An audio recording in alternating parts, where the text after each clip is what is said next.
16절로 33절 말씀입니다.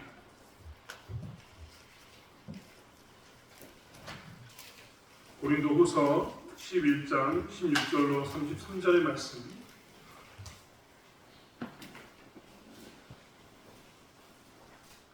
말씀을 찾았으면 한 목소리로 함께 합독하겠습니다. 내가 다시 말하노니 누구든지 나를 어리석은 자로 여기지 말라.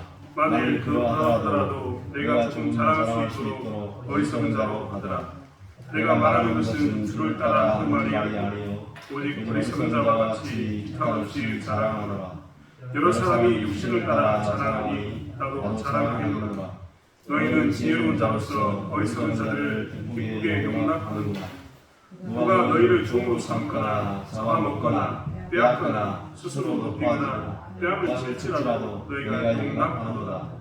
나는 우리가 약한 것 같이 욕되게 말하노라. 그러나 누가 무슨 일에 방대하면 어리석은 말에나 나도 방대하리라. 그들이 히브리인이냐 나도 그러하며 그들이 이스라엘인이냐 나도 그러하며 그들이 아브라함의 후손이냐 나도 그러하며 그들이 그리스도의 일꾼이냐 정신없는 말을 하거니와 나는 더욱 그러하다.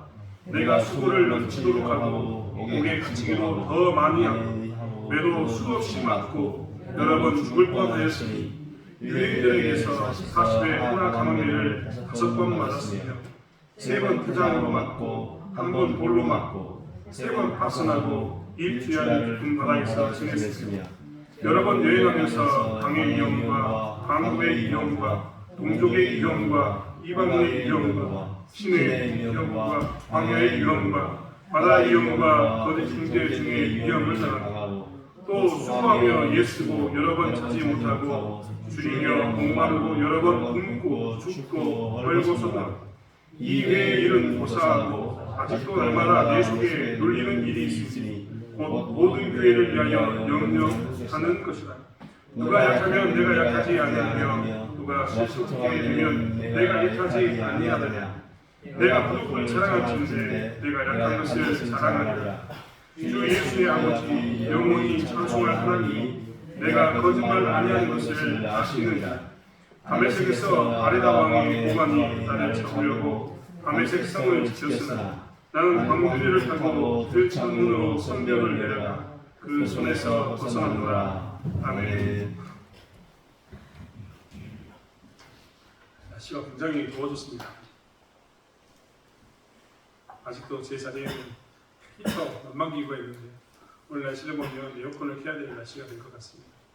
하루 종일 덥다 이야기했는데 농사를 바쁘게 짓는 가운데 지치지 않도록 물도 많이 드시고 소금도 드시고 건강하게 잘 하셨으면 좋겠습니다.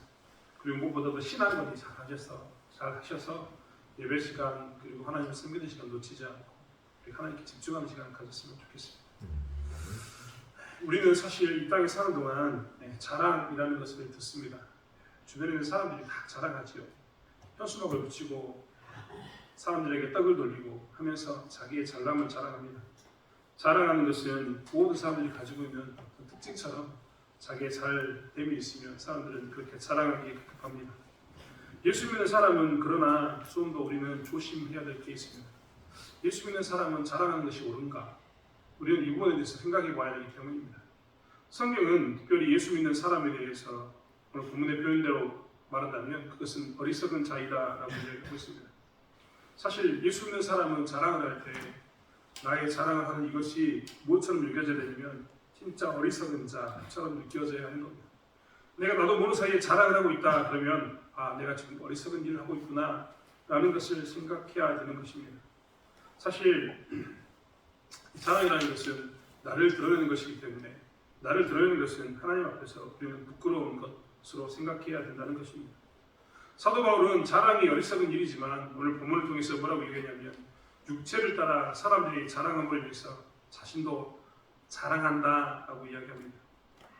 자기도 어리석은 자들 자랑하는 사람이 어리석은 자임을 뻔히 아는데 자기도 어리석은 사람처럼 자랑 좀 하겠다라고 이야기합니다. 왜 그는 자기가 어리석은 사람들처럼 자랑하겠노라고 이야기했냐면 자신이 자랑하지 않으면 저 자랑 많이 하는 사람들 때문에 복음의 위치가 낮아질 것처럼 보이고 복음이 사라질 것처럼 보여서 그는 부득불 어리석은 자들처럼 자랑한다라고 이야기합니다. 사실 이 고린도 교회에 육체를 따라 자랑하는 사람이 있었다라고 성경에 표현하고 있는데 고린도 교회 사람들도 육체를 따라 자랑하는 사람들에 대해서 굉장히 높였던 것 같습니다. 높였다라고 얘기하지 않지만 높였던 것 같습니다. 왜냐하면 오늘 본문을 봐도 그렇기 때문에 그렇습니다. 22절에 보면 그들이 히브리인이냐 나도 그러하며 라고 이야기합니다. 이 육체를 따라 자랑하는 사람들의 특징이 뭐냐면 그들이 히브리인인 것을 자랑했습니다. 여러분 이 히브리인이라는 것은요 나는 민족적으로 히브리인이다라는 것입니다. 우리는 이 히브리인에 대해서 잘 알고 있습니다. 하나님께서는 애굽에서 이스라엘 백성들을 보호하셨다가 애굽에서 출애굽에서 이스라엘 백성들을 광야로 불러 세우시고 그 광야로 불러 세우신 그 사람들을 통해서 나라를 세웁니다. 광야로 나왔을 때 그리고 애굽에서 그렇게 구분되었을 때 사람들은 이스라엘 사람들에게 히브리인이라고 이야기했습니다. 즉 민족적으로 그들은 수많은 민족이 섞여 있을 수도 있었지만 아무튼 민족적으로 그들은 아브라함의 후손으로서 히브리인이 된 겁니다. 이 고린도 후서가 쓰였을 때 이 시점 초대교회의 시점에는 많은 히브리인들이 로마 제국에 넓게 퍼져서 살고 있었습니다. 히브리 땅에만 살고 있는 게 아니라 즉 이스라엘 땅에만 살고 있는 게 아니라 전 로마가 다스리는 지역에 히브리 사람들이 흩어져 살았던 겁니다. 그리고 그들은 그곳에서 돈을 벌어서 고국으로 돈을 보내는 그런 일에 동참했던 사람들이기도 합니다. 아무튼 마치 우리가 제1교포, 제1교포, 제2교포 하는 것처럼 이렇게 흩어져 있는 사람들이 있었는데 이제 예수를 믿고 난 후에 보니까 이 히브리인이라는 민족 이 자체가 고린도 사람들, 그들은 헬라인이었기 때문에 로마인이었기 때문에 그들의 입장에서는 누가 부러웠냐면 히브리인이라는 그 민족 자체가 부러웠던 겁니다. 여러분 우리도 그런 경험한 적이 있지 않습니까? 예전에 미국이 우리나라를 도왔습니다.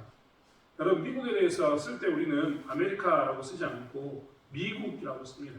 미국이라고 쓴 이유는요. 한자로 쓴 이유도 있지만 그 중에 대부분 나라는 소리 나는 대로 썼거든요. 예를 들면 법국, 프랑스를 법국이라고 이야기했는데 우리나라 말로 이야기하면 법국이지만 중국말로 이야기하면 파고 프랑스라는 말이 중국어로 그렇게 발음되기 때문에 그렇게 지었습니다. 근데 미국만큼은요 아름다울 미자를 썼습니다. 아름다운 나라 이렇게 썼습니다. 일본은 미국을요 쌀 미자를 썼습니다. 즉 쌀이 많은 나라 미국을 그렇게 표현합니다. 그런데 우리나라는 아름다운 나라 이렇게 표현합니다. 왜 그랬을까요? 미국이 우리를 많이 원조했고 우리를 도왔기 때문입니다. 아무튼 그러다 보니까 우리는 우리 동물 사이에 미국인이 된다는 것, 미국에 가서 산다는 것 굉장히 부러워하지 않습니까? 아메리카 땅이라고 이야기하는 미국 땅에 사는 것을 아메리카 드림이라고 이야기하면서 우리 뭐라고 이야기하냐면 마치 꿈이 이루어지는 것처럼 그 땅에 가서 사는 것을 꿈꿨습니다. 그런 것처럼 오늘 예수 믿고 나니까 이 헬라인이고 로마인이었던 사람들이 히브리 사람인 것이 너무나 부러운 겁니다. 그래서 이 고린도 교회에 와가지고 나 히브리 사람이야 이렇게 이야기하면 그들이 뭘 했냐면 히브리 사람인 것이 부러워서 그들을 인정해 줬습니다. 여러분 히브리 사람이야 이 말은 여러 가지 의미가 들어있는데 이렇게 민족적으로 히브리인이다 라는 말이 들어있고 또 하나는 제의적이라는 표현이 좀 어렵습니다. 이들은 태어날 때부터 어떻게 했습니까? 모세오경이라고 이야기했던 토라, 율법을 입에 달고 살았습니다. 그리고 그들은 성전에서 제사를 지내면서 하나님께서 원하는 그 성전 중심의 삶을 살았습니다. 그러다 보니까 그들은 제의적 성전에서 번제, 화제, 화목제, 속건제, 숙제제 이런 제사와 그리고 하나님 주셨던 그 의로운 방식에 따라 사는 사람들이 되었습니다. 그래서 히브리이다 이 말은 무엇이 되냐면 나는 무엇을 가지고 있는 사람이냐면 하나님을 섬기는 것에 대해서 정통성이 있는 사람이다. 요즘 말로 이야기하면 원조다 이런 표현이 됩니다. 여러분 식당 가운데 가도 어디지 원조지 많은데 히브리인이다 이 말은 나는 하나님을 믿는 것에 대해서 정통성이 있다. 이런 말이 된 겁니다. 그래서 만약에 무슨 문제가 있었을 때 나 히브리 사람인데 이 말을 하면 어떤 말이 되냐면 왠지 이 사람이 정통성이 있는 것처럼 보이고 왠지 이 사람의 말은 그게 자잘못을 떠나서 잘된 건지 잘못된 건지 그런 걸 떠나서 왠지 그 히브리인으로서 이야기하는 것 자체가 신뢰감을 생겼던 겁니다. 그래서 그들은 뭘 자랑했냐면 난 히브리 사람이다 라고 자랑했습니다.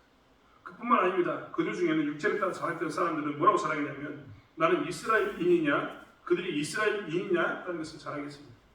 이스라엘인이다 이 말은 무엇이냐면요 좀 전에 말씀드렸던 것처럼 이 히브리 사람들은 이스라엘 땅에도 살기도 하고 여러 나라에 흩어져서 살고 있었는데 이스라엘 사람이나 이 말은 뭐겠습니까? 나는 본토 사람이야 이 말이 되는 겁니다. 우리도 그렇지 않습니까? 미국에 살고 있는 한인들과 미국에 살고 있는 한국 사람하고 한국에서 있는 한국 사람은요 다릅니다. 그들은 교포이고 우리는 본토인입니다. 누가 더 힘이 있을까요? 누가 더 국가에 대해서 힘 있는 그런 사람이 될까요? 라고 따져본다면 본토에 사는 사람이 훨씬 더 힘 있는 것처럼 보이고 힘 있어 보입니다. 그런 것처럼 이 육체에 따라 사는 사람들이 와가지고 난 히브리인인데 그 중에서도 흩어져 산 로마 제국에 흩어져 사는 사람이 아니라 이스라엘 땅에서 또 살았던 사람이다 이렇게 이야기하는 겁니다. 그들은 또 자랑했는데 뭘 자랑했냐면 우리는 아브라함의 후손이다 라고 자랑했습니다. 아브라함의 후손 이 말은 뭐냐면요 나는 족보 있는 집안이다 라는 말이 됩니다. 이스라엘은요 그들의 항상 그들의 삶 가운데는 족보가 있습니다. 계보라고 이야기했던 그 이스라엘 지파의 족보가 있었습니다. 12지파의 계보가 있습니다. 여러분 만약 이 계보에 자기 이름이 들어있지 않으면 이스라엘 사람들은요 그 사람을 유대인으로 인정해주긴 하지만 직분에 쓰이지 않습니다. 그를 제사장이 그가 제사장이 되겠다고 이야기해도 제사장으로 그를 쓰지 않습니다. 그가 하나님을 찬송하는 사람을 쓰겠다라고 이야기해도 그를 찬송하는 사람으로 쓰지 않습니다. 엑시당도 그 사람들은 다 열애입니다. 열애. 왜? 계보에 없으니까. 아버지가 누군지 할아버지가 누군지에 대한 이 족보 가운데 있지 않으니까 그들이 인정하지 않았던 겁니다. 여기서 말하는 아브라함의 후손이다 이 말은 무슨 말이냐면 나는 족보 있는 집안이다. 나는 명확히 내 이름이 어디에 붙어있는 사람이다. 라는 말입니다. 이것들을 가지고 그들은 어떻게 했냐면 자랑했던 겁니다. 그리고 이것들을 자랑하면서 뭐랬냐면 나는 그렇기 때문에 믿을만한 사람이다 라고 이야기했습니다. 사도 바울은 이것에 대해서 이야기합니다. 이게 과연 좋은 것이냐 이런 자랑이 과연 좋은 것이냐 라고 묻는 겁니다. 우리는 교회 다니면서 항상 기억해야 됩니다. 처음에도 말씀드렸던 것처럼 우리의 대전제 가장 큰 전제는 우리는 자랑하지 않는다입니다. 왜 자랑하지 않는가? 예수 믿는 사람은 왜 자랑하지 않는가? 그것은 자기를 드러내는 것이기 때문입니다. 그들이 히브리인이다, 이스라엘인이다, 아브라함의 후손이다 이야기했던 것은 모두 다 자기를 드러내는 것이었습니다. 자기를 드러내는 이런 모든 자랑은요 어리석은 것이었고 그 어리석은 것은 교회에서 필요치 않습니다. 자랑은 철저하게 나를 드러내고 주님의 권위를 세우지 않기 때문입니다. 우리의 자랑은 주님의 권위를 세우는 자랑이어야 되지 다른 자랑이어서 되지 않습니다. 사실 사도 바울이 표현한 것처럼 이 어리석은 행위였던 자랑에 대해서 우리는 오늘 정확히 이야기하면 자랑이라고 표현하지 않고 오늘날 우리 교회에 쓰는 용어로 쓴다면 아마 간증이라는 단어를 쓰는 것이 가장 어울릴 듯합니다. 왜냐하면 자랑과 간증은 엄연히 다른 이야기이기 때문입니다. 자랑은 이야기했던 것처럼 내가 히브리인이다, 내가 이스라엘 사람이다, 내가 아브라함의 후손이다 이런 내가 누군가에 대한 나의 자랑입니다. 하지만 간증은 어떤 차이가 있습니까? 간증은 나를 드러내는 것처럼 보이지만 내 안에서 하나님께서 어떻게 역사하셨는가 나의 삶 가운데서 하나님께서 어떻게 역사하시는가를 이야기하는 것이 간증입니다. 나의 자랑이 아니라 주님이 자랑이 되는 시간이 간증의 시간입니다.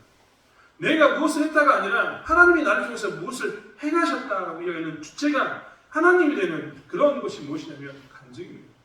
그렇기 때문에 오늘날 우리들은 사실 자랑이 아니라 간증을 하고 살아야 합니다. 예전에 제가 섬겼던 교회 담임 목사님께서 저에게 조용히 불러서 했던 말이 있습니다. 그것은 무엇이냐면 자기는 설교 시간에 가급적이면 살아있는 사람의 이야기를 간증하지 않는다라는 것이었습니다. 살아있는 사람의 이야기를 이렇게 예하고 쓰지 않는 이유는 무엇이냐면 그 사람이 지금은 잘했는데 시간이 지나면 잘못되는 경우도 많다라는 겁니다. 간증을 하면서 그가 정말 아름다운 간증을 해서 사람들이 다 와 정말 대단하다라고 이야기했는데 그 간증했던 사람들이 간증하는 가운데 어떻게 되냐면 하나님이 나를 통해서 이렇게 일하셨습니다라고 했던 그 사람들이 시간이 지나면 어떻게 변질되어 버렸냐면 자신도 모르는 사이에 하나님은 사라지고 내가 어떤 일을 했다, 내가 무엇을 누리고 있다, 내가 어떻게 되었다라는 것만 이야기하는 사람이 되는 것을 보고 그분이 간증도 조심해야 된다. 그래서 살아있는 사람이 간증도 조심해야 된다고 하는 것을 들었습니다. 여러분 만약에 간증을 하면서 간증 가운데 내 자랑만 나온다면요 그것은 간증이 아닙니다. 자랑인 겁니다. 내가 하나님 믿고 좋은 대학에 들어갔다, 내가 하나님 믿었더니 더 많은 돈을 벌었다, 이런 간증 좋습니다. 하지만요 하나님 믿고 잘 됐다는 간증 이것이 나쁠 것은 없지만 만약에 내가 돈을 많이 번 것만 자랑하거나 내가 좋은 대학교 간 것만 자랑하거나 내가 무엇인가 이룬 것만을 자랑한다면 그때는 조심해야 됩니다. 무엇을 조심해야 됩니까? 내 위치, 내 상황 이것들을 나도 모르는 사이에 자랑하고 있기 때문입니다. 바울은 그렇기 때문에 우리는 자랑하지 않는다라고 말하고 부득불 하게 되는 것에 대해서 용납해달라고 이야기합니다. 그리고 21절에 뭐라고 이야기하냐면 내가 이것에 대해서 부끄럽게 생각하면서 너희들에게 이야기한다라고 이야기합니다. 그렇게 생각하면서 이야기하는 이 사랑에 대해서 너희들이 이해해달라고 이야기하고 있습니다. 여러분, 교회 다니면서 우리는 그렇기 때문에 우리 삶 가운데 자랑을 금해야 합니다. 자랑이 아닌 간증, 하나님을 높이는 삶을 살고 있어야 해요. 자랑을 할 때마다 우리는 내가 정말 어리석은 짓을 하고 있구나 라는 것 가운데 꼭 있어야 합니다. 어떤 사람은 자랑을 하면서도 자각하지 못합니다. 그렇기 때문에 그 자랑 때문에 교회 가운데 분란이 생깁니다. 마치 그 자랑 때문에 자기만 잘하는 것처럼 생각해서 자기도 모르는 사이에 사람들에게 선한 영향력, 즉 하나님을 잘 믿게 하고자 하는 마음이 아니라 하나님을 떠나게 만드는 도구가 될 때도 정말 많습니다.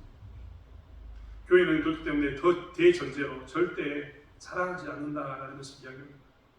사도 바울은요 또다시 이야기하는 게 있는데, 교회에서 우리가 신앙생활에서 또 하나 큰 대전제로 가지고 있어야 할 게 있는데, 그것은 무엇이냐면 간증을 하면서 이 간증 가운데서 우리가 정말 조심해야 될 것을 이야기합니다. 간증 가운데 조심해야 될 것은 무엇이냐면, 그것은 간증 가운데는 반드시 자신의 약함을 드러내는 간증 가운데 서 있어야 된다. 즉 우리의 삶은, 교회 다니면서 신앙인의 삶은 우리의 약함을 자랑하는 것이지 다른 것을 자랑해서는 안 된다라고 이야기하고 있습니다. 말은 좀 웃깁니다. 교회 다니면서 약한다는 것을 자랑하는 것이 과연 좋은 일일까요? 여러분 그렇지 않습니까? 여러분 만약에 여러분이 안 믿는 사람인데 저 같은 목회자가 혹은 예수 믿는 사람이 찾아가서 여러분에게 교회 나오십시오라고 이야기했을 때 이렇게 이야기한다면 여러분 어떻게 이야기하면 여러분 교회에 나오겠습니까?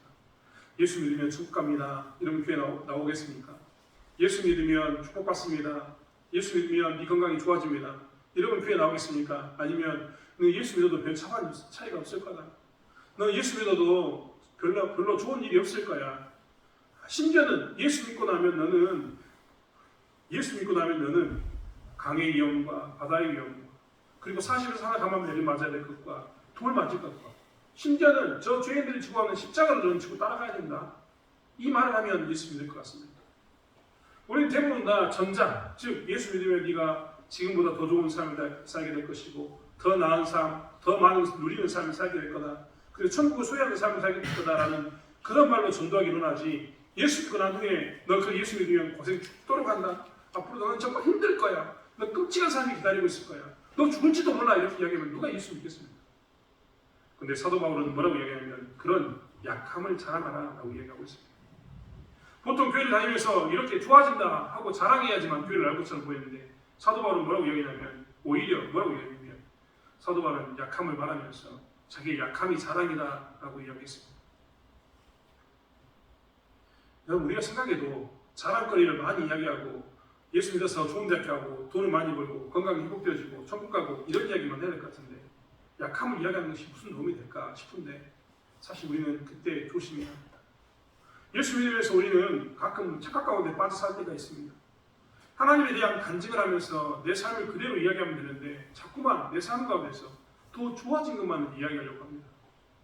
세상에 대해서 경쟁력이 있게 우리의 삶이 더 좋아진다라고 이야기한다는 겁니다.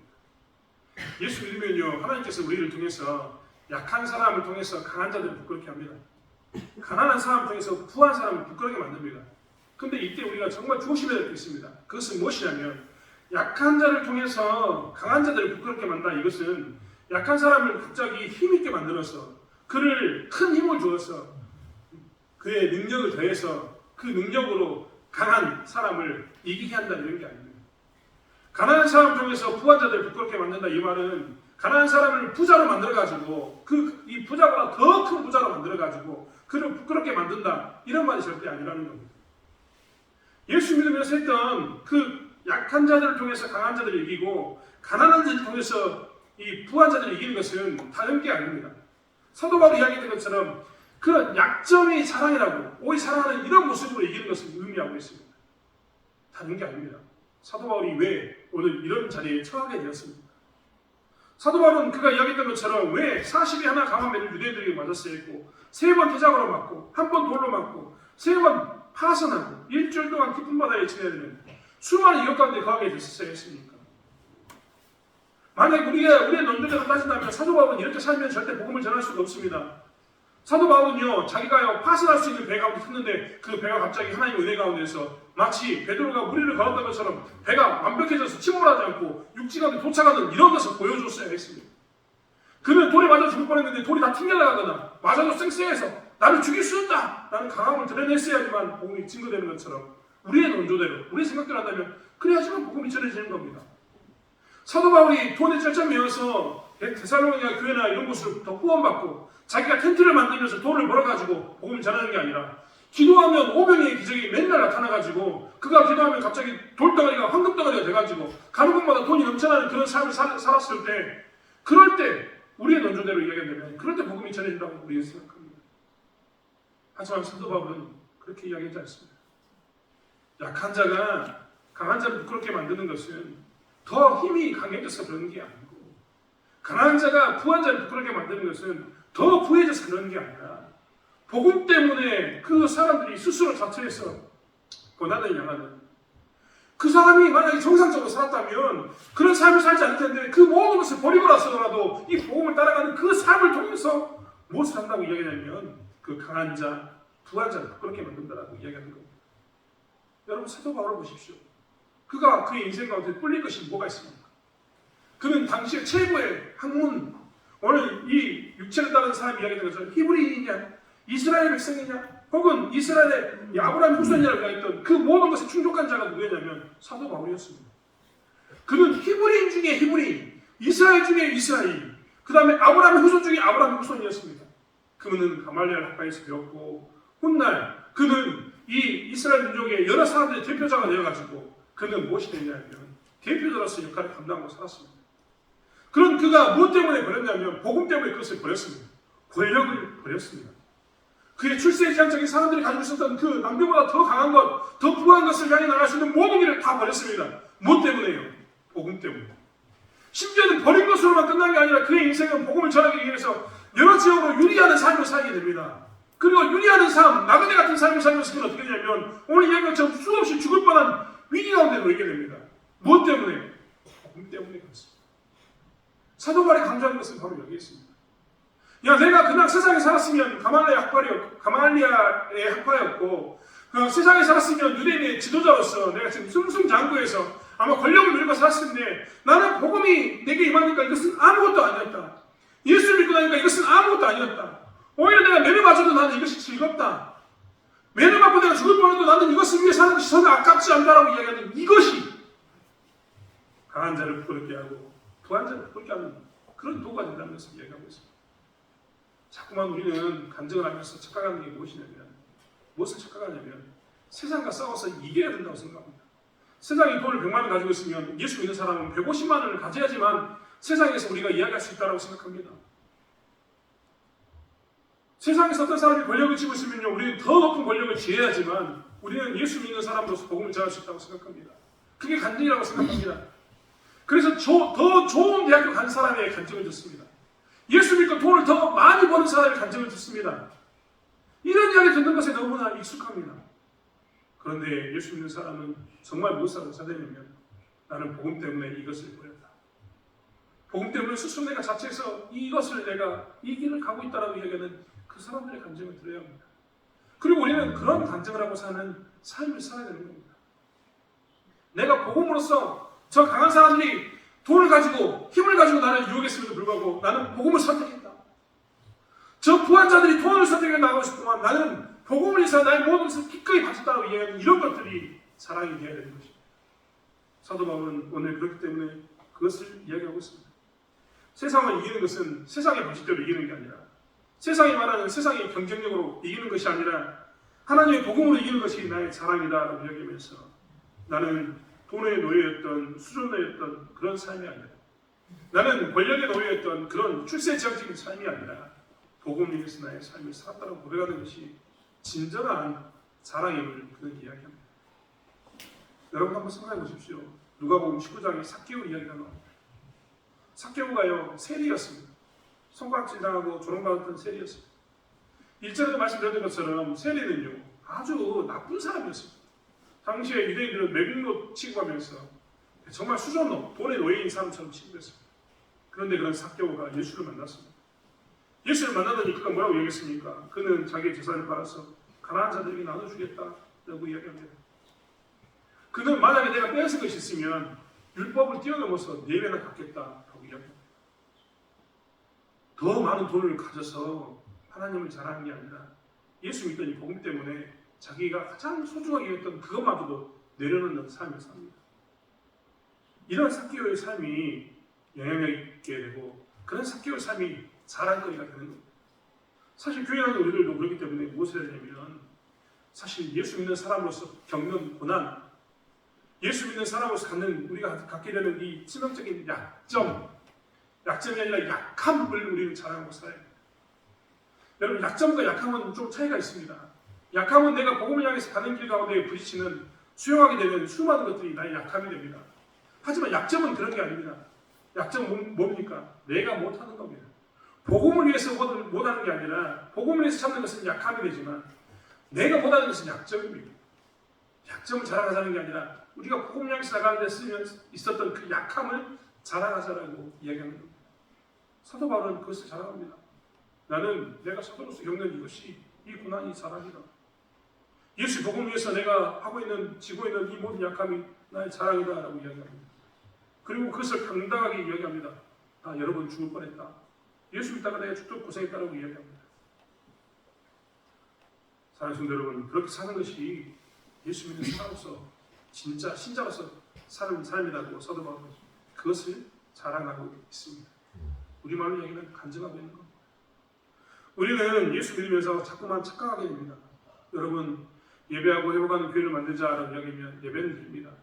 하지만 회복하는 것, 예수 안에서 회복하는 것은 꼭 우리도 모르는 사이에 기존에 있던 것보다 더 많은 것을 가졌을 때, 기존에 있는 것보다 더 많은 것을 누렸을 때 회복되었다고 생각합니다. 하지만 진짜 회복되는 것은요, 내가 복음을 위해서 나의 생명도 아깝지 않다라고. 강한 자들이 그 부한 것을 가지고 강한 것을 가지고 나에게 대적할 때도 나는 복음 때문이라면 그것이 전혀 상관이 없다고 이야기하는 그 고백이 사실은 회복되는 그 상황이고 현상인 겁니다. 여러분, 우리가 회복된다는 것은 무엇이냐면, 회복시킨다는 것은 무엇이냐면, 주변에 있는 수많은 사람들에게도 우리의 약점을 고백하면서 난 복음을 따르면서 이런 수많은 연약함도 있고 예수 믿으면서 수많은 잃어버린 것도 있지만 그럼에도 불구하고 내 인생에서 복음은 정말 중요하다고 이야기하면서 삭개오처럼 재산을 팔고 내가 빼앗은 것이 있다면 4배를 갚겠다고 고백하는 그런 삶을 살았을 때 세상 사람들은 진짜 회복되어지게 됩니다. 예수 믿는 가치를 그때 비로소 알기 때문입니다. 사랑하는 성도 여러분, 우리는 사도 바울이 사도로서 겪는 고난을 살아냈던 것처럼 예수 믿는 사람으로서 이런 약함을 자랑하고 살아야 합니다. 그리고 그 약함을 통해서 복음을 전하고 사는, 회복해 나가는 삶을 살아가는 것이 우리의 모습이라는 것을 꼭 기억해야 합니다. 여러분, 물질 없는 것 때문에 낙심하지 마십시오. 내가 좀 더 많은 명예를 주지 못한 것에 대해서 낙심하지 마십시오. 내가 좋은 대학 가지 못한 것, 좋은 직장 얻지 못한 것 낙심하지 마십시오. 내가 남들과 비교했을 때 내 자식이 잘못된 것 낙심하지 마십시오. 여러분, 우리가 정말 낙심해야 할 것은 무엇이냐면 내가 지금 이 상황에서 복음을 놓치는 것이고 내가 복음을 따라 사는 것에 대해서 주저하는 것이고 내가 복음을 따라 사는 것이 나에게서 가장 가치 있는 것임을 고백하지 못하는 것이 우리가 아쉬워하고 한탄해야 되는 모습 가운데 있는 모습이라는 것을 기억해야 되는 것을 놓치지 않기 바랍니다. 우리는 예수 믿는 사람으로서 분명히 해야 합니다. 우리는 무엇을 부끄러워해야 하냐면 내가 복음을 위해서 모든 것을 내려놓지 못한 것을 부끄러워해야 합니다. 남들보다 더 많이 가지지 못한 것을 부끄러워하는 것이 아니라 남들보다 더 많이 나가 출세하지 못한 것을 부끄럽게 여기는 게 아니라 내가 지금 복음을 위해서 나의 모든 삶을 모든 삶을 살아가지 못한 것을 부끄럽게 얘기하는 것을 놓치지 않기를 원합니다. 여러분, 할 수만 있다면 저는 세상에서 여러분이 많은 것을 누리며 살았으면 좋겠습니다. 할 수만 있다면 누리고 살아야죠. 하지만 복음을 위해서라면 기꺼이 희생하는 삶을 사는 저와 여러분이 되기를 원합니다. 최근에 제가 드라마를 잠깐 본 적이 있습니다. 제가 드라마를 보면요, 드라마를 다 안 봅니다. 혹시나 TV를 하루 종일 보고 있을까 걱정하시는 분들이 계실까봐 이야기하지만 썩 보지 않습니다. 제가 보는 것은 유튜브로 정말 소위 말하는 요즘 애들이 말하는 아주 앞뒤에서 요약되어 있는 그 내용만 보는데요. 그 중에 나쁜 엄마라는 드라마가 있는 것을 봤습니다. 라미란 씨가 나오는 나쁜 엄마. 정말 제가 짧게 요약된 것을 유튜브로 본 적이 있는데 거기에 보면요, 엄마가요 자기 자식을 위해서 모든 것을 헌신합니다. 그런데 자기 아들을 검사 만들기 위해서 모든 것을 헌신했는데 그 이제 아들이 사고로 인해서 모든 것을 잃어버리고 7살, 8살 초등학생 수준으로 갑자기 멍청이가 됩니다. 그런데요, 그 아들을 돌보기 위해서 세우기 위해서 이 엄마가 안간힘을 씁니다. 그 전에 검사가 됐을 때 이 아들이 엄마한테 굉장히 모지게 돼 있거든요. 근데도 엄마는 그 모든 것을 품으면서 그 아이를 위해서 힘쓰고 삽니다. 그런데 정말 안타까운 것은 그 엄마가 위암에 걸렸습니다. 제 기억이 맞다면 사기, 말기입니다. 이제 곧 죽게 됩니다. 근데 그 엄마가 이제 무엇을 하냐면 아들에게 다시 한번 혹독하게 대하면서 아들이 혼자 살 것을 대비해서 자기의 모든 것을 헌신합니다. 자기의 이 병들었던 것을 뒤로 밀어두고 자기 아들을 위해서 그의 인생을 바치게 됩니다. 여러분, 그런 엄마에 대해서 나쁜 엄마라고 이야기할 수 있을까요? 드라마의 제목은 나쁜 엄마라고 표현하고 있지만 사실 우리는 그런 엄마에 대해서 존경한다는 참된 엄마의 모습이라고 이야기했습니다. 복음을 위해서도 마찬가지입니다. 복음을 위해서 우리가 기꺼이 모든 것을 희생하고 포기하고 복음을 위해서 우리가 모든 것을 내려놓았을 때 우리는 이 땅에서 어리석은 자로 사는 게 아니라 지혜로운 자로 사는 자임을 기억하시기 원합니다. 복음을 위해 살았을 때 우리는 비로소 진짜 강한 자를 이기고 부한 자를 이기게 되는 진정한 승리가 우리가는 삶이라는 것을 기억하는 저와 여러분이 되길 바랍니다. 사도 바울이 그렇게 사도로서 고난을 겪었던 것처럼 우리 또한 복음을 위해서 신자로서 고난 겪는 것을 두려워하지 않고 기뻐하며 즐거워하는 자청하는 저와 여러분이 되길 원합니다. 기도하겠습니다. 하나님, 우리의 삶 가운데서 과연 우리는 하나님을 진짜 사랑하고 있습니까? 하나님이 주신 그 복음이 나에게 진짜 사랑거리가 되어서 복음을 자랑하고 살고 있습니까? 아니면 하나님이 주셨던 그 외적인 것, 좋은 대학을 받는 것, 돈을 많이 버는 것, 자식이 잘 된 것, 이런 것만 자랑하고 있습니까? 하나님, 우리가 사도 바울이 했던 것처럼 약함을 자랑하게 하여 주시옵소서.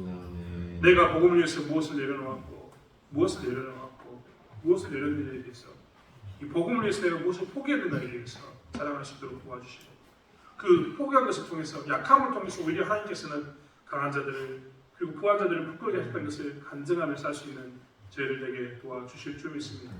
하나님, 무엇보다도 우리 인생 가운데서 가장 먼저 나에게 자랑이 아닌 하나님이 자랑할 수 있도록 우리를 사용해 주실 줄 믿습니다. 하나님, 대창교회 안에도 하나님 소문나게 도와주셔서 아버지 하나님, 하나님의 복음을 위해서 약해져가는 자기의 약점을 자랑하는, 약함을 자랑하는 그런 사람들이 넘칠 수 있도록 붙잡아 주실 줄 믿습니다. 감사드리며 예수님의 이름으로 기도드렸습니다.